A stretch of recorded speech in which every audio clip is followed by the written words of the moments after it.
ang Sa itong pagpanaguban sa ito katuluman noon, mga kabombo, sa kaminuto nakalabay sa alas 8 ang takna sa gabi. Di ta maglangay, kaya by this time, mga kabombo, makakasama natin ang dating kongresista, ang representative ng ACT Teachers Party List, Ma'am Franz Castro. Ma'am, maayong gabi, magandang gabi, ma'am. Yung gabi, magandang gabi, Bombo Kevin, and to your listeners, watchers, and Bombo Radyo Butuan. Okay, so ma'am, pwede ba nating malaman sa naging time niyo po na nasa House of Representatives kayo, may mga pangyayari bang nangyari noon tulad ng mga nangyayari ngayon na yung mga batang mga congressman medyo maingay, ma'am? Well, parang wala akong experience, Bombo Kevin, kahit na sa nakaraang term ko, sa amin yung pinakabata sa Kabataan Party List. Wala kaming nakitang nagbabangayan, very vocal. Well, kami naman very vocal din naman kami, doon yung mga kabataan, yung Kabataan Party List. Very vocal din naman and straightforward. Pero syempre, marami kaming mga ebidensya o may mga patunay kami doon sa mga sinasabi. So, parang wala akong nag-experience. Mukhang hindi ganon ka-active yung mga batang kongresista noong panahon. Okay. Ma'am, itong sa isa sa mga congressman, kababalik lang, si Cavite 4th District Representative Kiko Barsaga, tinatawag niya talaga yung House of Representatives na crocodile farm. So, ano yung alam naman natin, ma'am, kayo sa Makabayan, may mga pagsaway din kayong ginagawa against the House at yung mga masasabi nating mga politiko noon hanggang ngayon na pwedeng may mga issues, ma'am. Ano yung tingin nyo sa term niya, ma'am, na crocodile farm, yung House of Representatives po?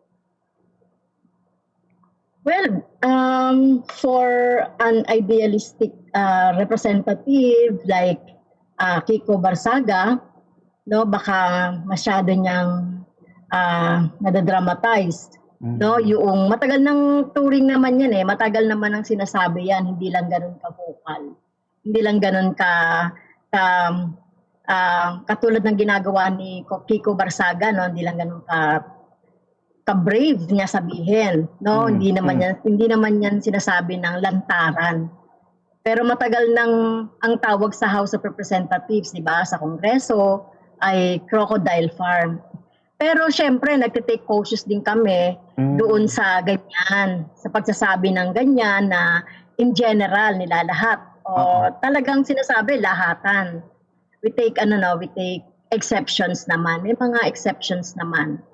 At hindi mo sana dapat sinasabihan yung mga colleagues ng ganyan kasi improper yan. Ngayon, kung talagang may patunay ka na buhaya at meron kang masasabi na talagang privy ka sa mga corruption, etc., you should have presented evidence na si ganito, si ganyan, na kongresista.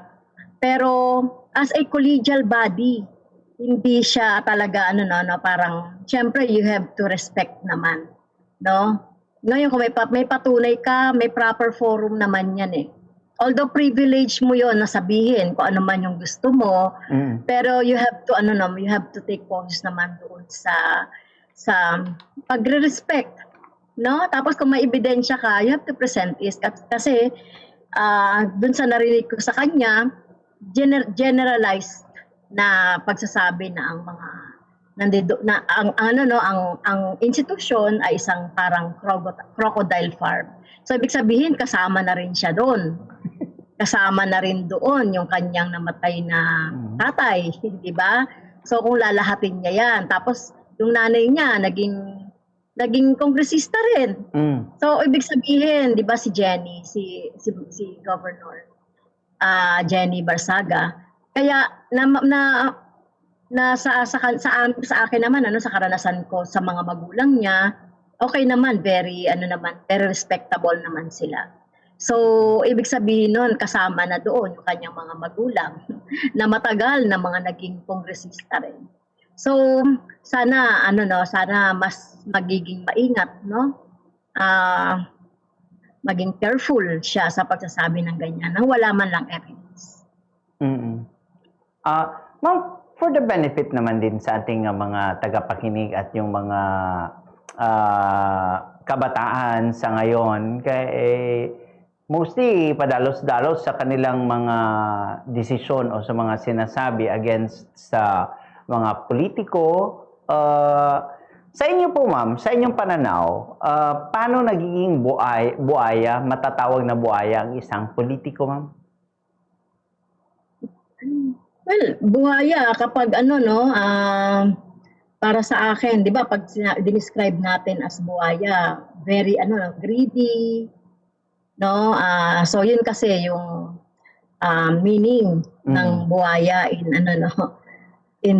real terms. So greedy. So yun ang definition ng pagiging greedy.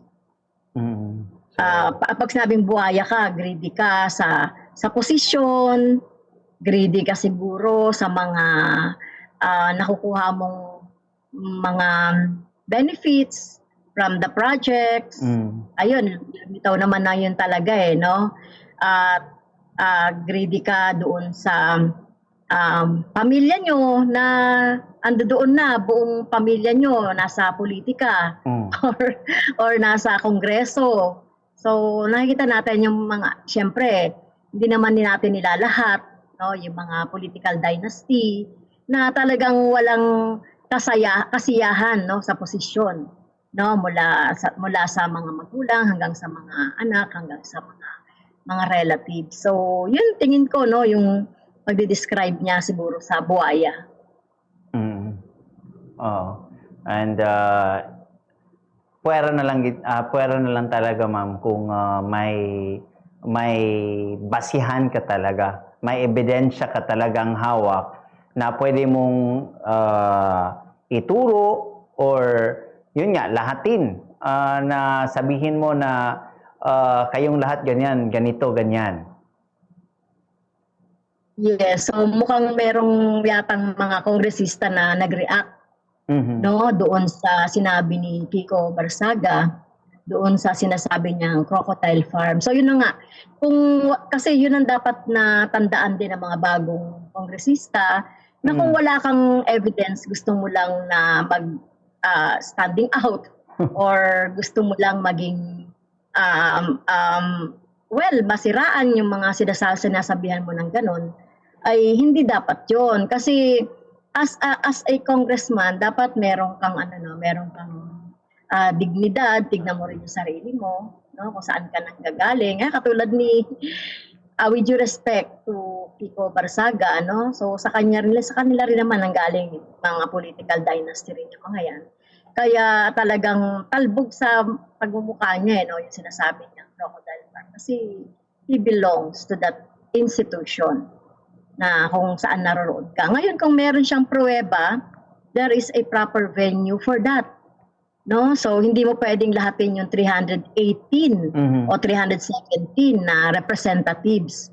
Halimbawa, kami sa Makabayan, so paano mo naman kami masabihan ng crocodile? No, wala kaming record ng korupsyon or whatever, di ba? So, pagsasamantala, etc. Kaya, nakaka-offend man sa iba, no? O nakaka-offend sa iba, kailangan maging maingat din ang mga bagong kongresista. Ngayon, kung may alam ka, magdemanda ka in the proper venue. Okay.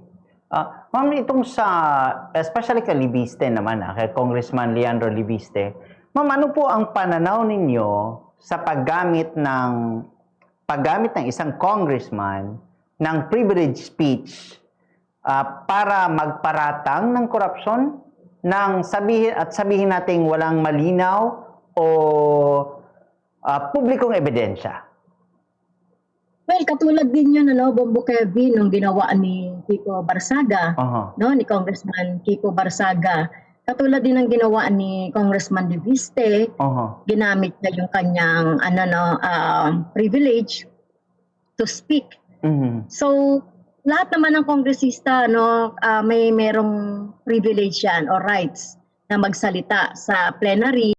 Pero kaya nga lang sinasabi natin, kung nagpaparatang ka sa kasamahan mo sa kongreso or nasa executive, no, dapat meron ka talagang ano, no, meron ka talagang ipapakita na ebidensya. Katulad niyan, sinuportahan daw yung kandidatura Oh. ng mga anak rekto o si rekto ng isang kongresista, 'di ba? So asa ng pruweba mo doon, no? Yung parang ano pa ba, yung binibili mo yung opponents para hindi na siya tumakbo. So asa ng pruweba mo doon? Kaya kailangan talaga, no, hindi lang yung kalayaan ng pagsasalita in the plenary ang mahalaga, no. Kailangan talaga meron ka talagang mga concrete evidence, lalo na kung merong mga accusation of corruption, no, or anomalies. So kailangan meron ka talagang pruweba. Oo. Pero sa tingin niyo po ba, ma'am, dapat yung speaker that time hindi na inallow for yung interpellation or yung mga manifestations? Kasi po, ma'am, even ako, may tingin ako na hindi siya proper area to discuss with. Kasi it's between the recto and the libiste siguro and Gabiola, no? Well, tama ka, no, Bombo Kevin. Pero lenient naman kasi sa House of Representatives. By respect, no, nirespeto natin, nirespeto ang bawat isa doon. Kaya pinatapos yung privilege speech. Pero di ba bandang huli parang in-strike out? Oo. In-strike out ng plenary yung mga sinabi ni Representative Leviste dahil wala nga siyang mga concrete evidence at pruweba. So, pero syempre, kahit na nangyari yung ganon, damage has been done, 'di ba? Nakapanira na siya ng tao, no? Si Executive Secretary Recto at sinagot naman siya, no? Sinagot din siya nung representative sino ba 'yon? Si Ryan. si Brian. Oo. Ay hindi. Ryan. Yung inak Ryan. So Ryan Recto. Kaya lang yung mga ganon kasi although okay lang naman yung debatehan sa kongreso, pero yung ganong batuhan ng mga batuhan ng mga putik, batuhan ng mga hindi naman konkretong o hindi naman proven na mga accusation, dapat hindi nangyayari 'yon. At siguro isa rin sigurong pwede na gawin ng kongreso sa mga susunod ay well, although privilege yung pagsasalita, no, yung rights mo yung pagsasalita. Pero kung may magsasampa ng ethics siguro against Leviste, baka patulan niya ng Committee on Ethics dahil nga dun sa mga sinasabi ni Leviste na hindi naman talaga substantiated ng evidence. Pero yan, although parang nagsasabi na naman din si Leviste na dapat imbestigahan daw, house investigation, gawin yung house investigation. Pero the question, kung may mga allegation ng posibleng ugnayan sa campaign funds at government contractors, ano kayang mekanismo ng House of Representatives na pinaka-epektibo upang matukoy kung may katotohanan at hindi mauwi sa isang political conflict ito po? Well, meron sa House of Representatives, meron tayong mechanisms for investigation. Yun nga, kaya lang in aid of legislation. So, tama naman yun, pwede naman yun in aid of legislation. Kasi related naman yun sa pinag-uusapan na corruption, no? Related sa flood control, related doon sa paggamit ng pwesto mo no, paggamit ng ng public interest versus the private interest, pwedeng magkaroon ng in aid of legislation. Pero dapat siguro hindi lang yung privilege speech ang gamitin niya dahil sinasabi niya yung investigation. So he should file an appropriate House resolution for that. No? Kaya nga kung meron kang ipa-file na House resolution for investigation, kagaya ng sinabi ko earlier, meron ka talagang meron ka talagang concrete evidence para to merit a substantial investigation, di ba? In aid of legislation. So, yun, no, yung marami naman talagang magagawang batas no? Katulad kung tungkol doon sa mga korupsyon, sa mga paggamit ng personal interest, paggamit ng position mo for your family, personal interest. So it's better for him to write a resolution, to file a resolution accordingly or tungkol doon. So much better na ganyan na lang yung gawin niya instead na magsasalita sa media or even sa posting yung ganitong klaseng issue. Paano kaya ito pwedeng maiwasan, ma'am, sa mga susunod? Liban sa yung sa ethics complaint, yung posibleng gamitin ng mga rekto. Paano ba yan maiiwasan? Ano? Ang ginagawa ng Rules Committee na syempre ino-oppose din namin minsan, bago ka mag-privilege speech, pinapasubmit yung buong speech mo.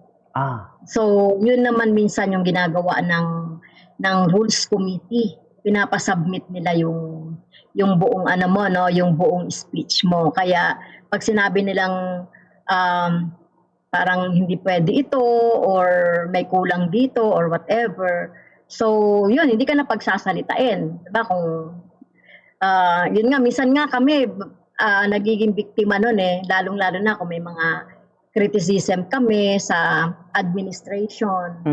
Di ba?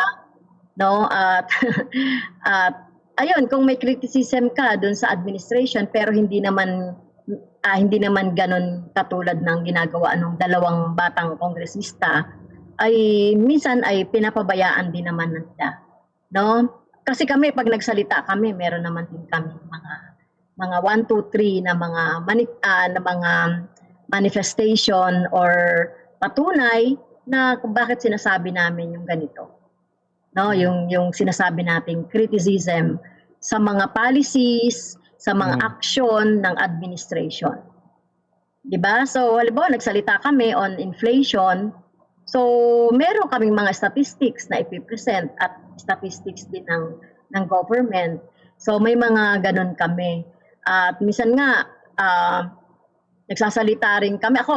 Example, nagsalita ako na to resign, no, yung isang official natin.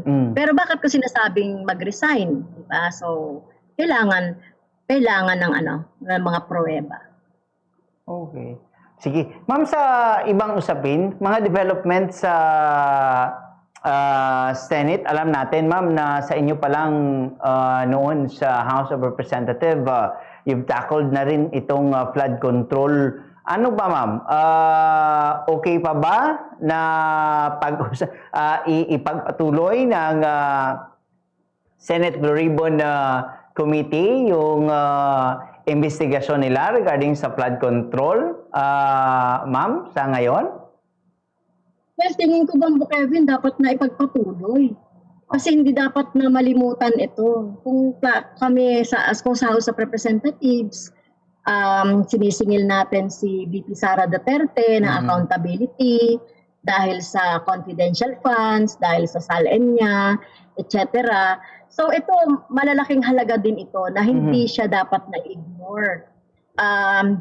Unfortunately nga lang, tinigil ng House of Representatives yung kanilang pag-iimbestiga dahil for obvious reasons na maraming involved na mga house members.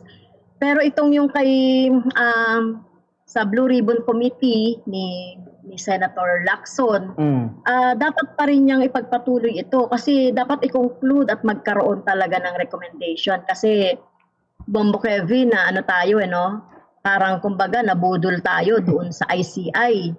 Hindi naman talaga, well, nagsayang lang, naggumastos lang ng pera ang gobyerno pero wala namang substantial na napanagot o substantial recommendation yung ICI.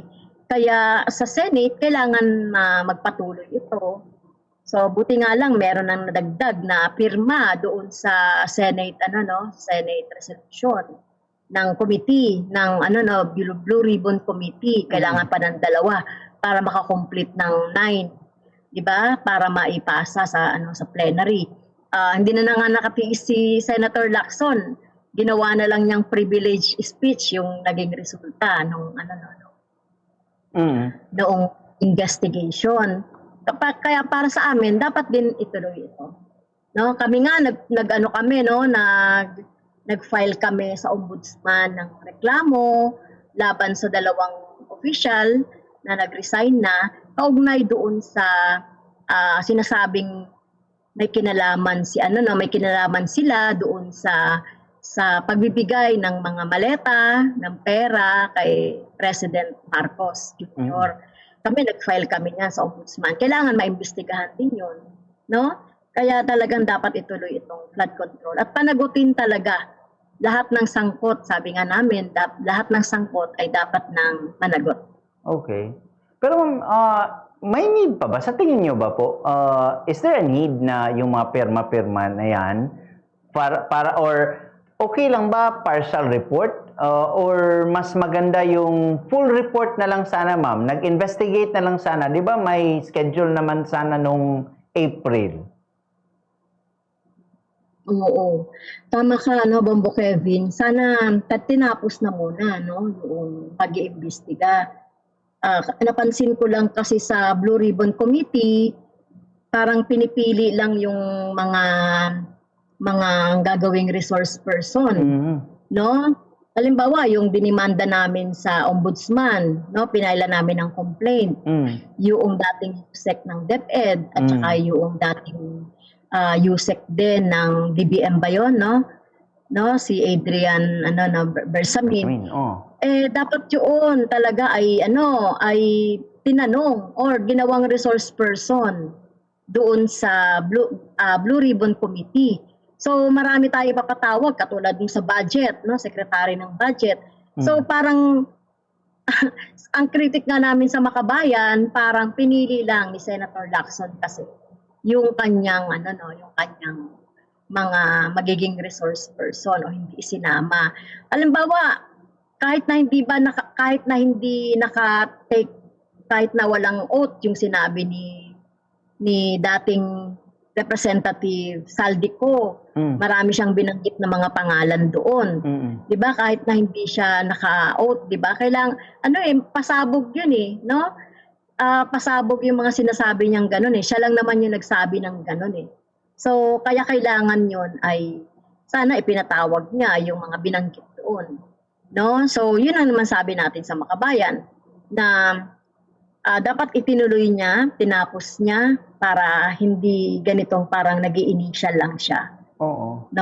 So, yun. Katulad niyan, parang may sinasabi din tungkol doon sa iba pa ring mga, parang may binabanggit yata tungkol sa isang senador din, nakakasuhan dahil dyan sa mga projects na yan. So, well, dapat kumpletuhin talaga yung investigation. Oo, much better naman siguro na all in na lahat para kung may senador na may issue, kung may congressman na may issue, edi kasuhan na total.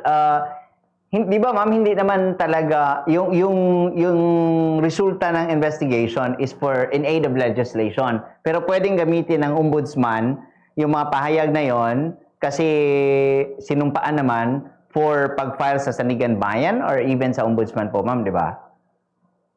Yes, oo. Okay. Katulad niyan nung yung resulta ng committee report ng good government and accountability nung 19th Congress. i-file yan ng House of Representatives sa Ombudsman. Unfortunately, hindi pa naiimbestigahan or hindi pa siya nagpatuloy hindi pa binuksan yung trial tungkol diyan. Kaya kailangan talagang doon sa mga recommendations dito sa flood control anomalies na report ng Senate, dapat talaga kung meron ng dapat kasuhan, di isumiti na yan doon sa Ombudsman or sa Sandigan Bayan. Okay. Sige. Ma'am, ito last na usapin natin para ngayong gabi. Ang articles of impeachment ay nasa House na po, plenary. Ano po ang pangunahing pananaw nyo sa pag-usad ng articles of impeachment laban kay Vice President Sara Duterte, ma'am, sa Kamara? Well, kami naman sa Makabayan, kagaya ng sabi ko, no, it's our pleasure na talagang umusad itong dapat lang umusad itong impeachment proceedings kay VP Sara Duterte. At balita nga namin, sa Monday na yata magkakaroon ng sponsorship and debate, no? At kung matatapos nila yung mga debates, ay magkakaroon na rin ng botohan so that may transmit na doon sa Senate. So yung 4 na grounds for articles of impeachment, ayan, sa plenary ay iisa-isahin yan, magkakaroon ng debates kung merong may magtatanong, mag-interpellate. So yun yung mangyayari sa Monday. So hopefully nga matapos na sa Monday para magkaroon na ng mapasa na yung articles of impeachment sa Senate. Anyway, sinasabi naman sa Senate they are ready, no, by June. Kasi pagkakaroon na rin kasi ng recess ang Kongreso by May 20, by May 29 or 28, babalik na sila sa SONA. Pero magkakaroon pa rin naman siguro ng hearing by June, no, kung harap ng Senado ito. Kaya we support, no, this impeachment against VP Sara Duterte. Okay. Sa karanasan nyo po bilang mambabatas, gaano kahalaga talaga yung may kaibahan ba sa proseso, ma'am, noon sa inyo na articles of impeachment na napadala sa Senate and this possible articles of impeachment na mapapadala sa Senate by this month po? Well, yung articles of impeachment during the 19th Congress, almost the same lang siya doon sa mga grounds, yung confidential funds, yung tungkol sa SALN, bribery, tsaka yung threat, no? Pero kami nga lang we take with the exception lang sa amin doon sa ano ba yon, yung subversion, no, at saka yung for national security, etc. Kasi parang too much naman yun, grave threat, okay sa amin yun, talagang high crime din yun talaga. So halos parehas lang yung articles of impeachment. The only difference ay yung manner ng pagta-transmit sa committee, kasi yung ngayon ay dumaan siya sa Committee on Justice, no, nung last Congress nakuha na kasi yung more than 1/3, kaya automatic na siya na nagpadala sa Senate. So ngayon nag-take pa siya ng ilang months, no, para madalas hopefully sa Senate yung articles of impeachment. So yun ang pagkakaiba. But in terms of yung mga grounds, almost the same. Oo. And ngayong araw nga, parang pinadala na sa mga congressman, lahat-lahat.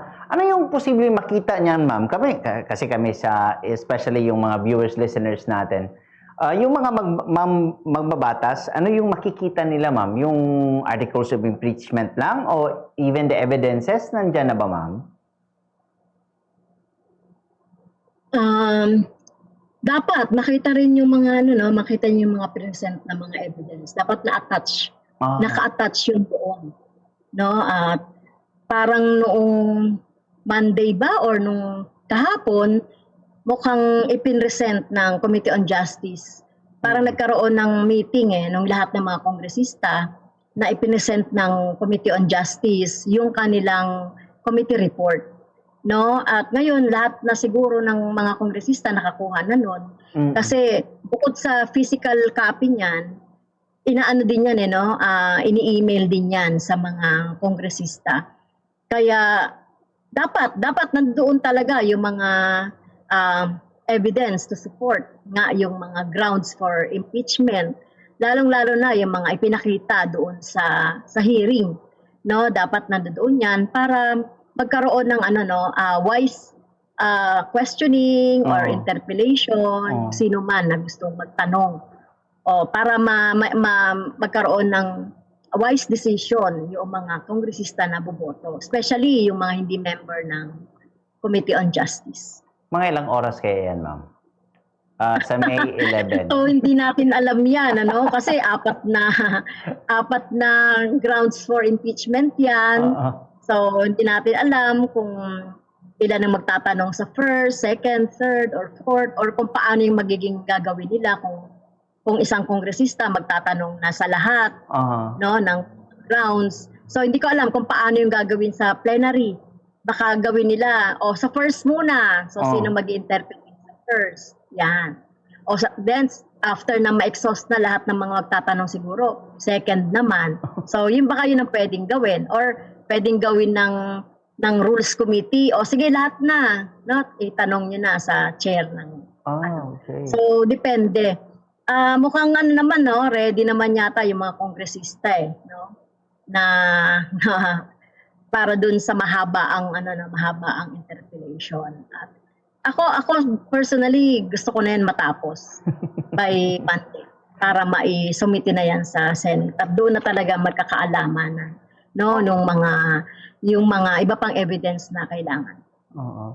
Ma'am, pwede ba malaman ano yung para sa ating mga viewers, listeners, ano yung sinasabing conscience vote? Well, yung conscience voted, labas ito doon sa political affiliation nila, kung ano man yung boto. Kasi most of the time, yung mga kongresista, bumoboto sila according to the stand ng kanilang official stand ng kanilang nung kanilang party. Pag sinabing conscience vote, ano yan? Personal, no? Individual vote yan, regardless of the vote of your party.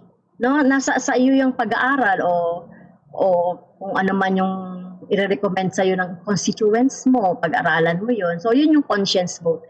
Pag sabi conscience vote,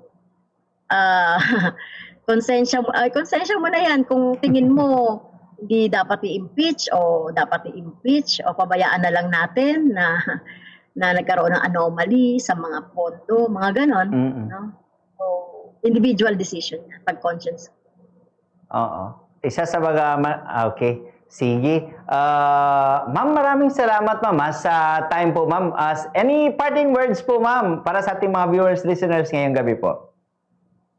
Well, thank you sa ating mga kababayan, sa ating taong bayan. Mahaba na po yung narating ng impeachment proceedings. So hopefully po tayo po ay maging active participant pa rin dito sa impeachment. Bantayan natin yung bawat mangyayari sa Senado kung sakaling madala ito sa Senado. So kami po sa Makabayan ay hanggang sa wakas ay babantayan po namin itong impeachment proceedings. Manalo man to o hindi, kailangan natin pong bantayan. Maraming pong salamat. Salamat kayo. Maayong gabi. Former ACT Teachers Party List Representative Franz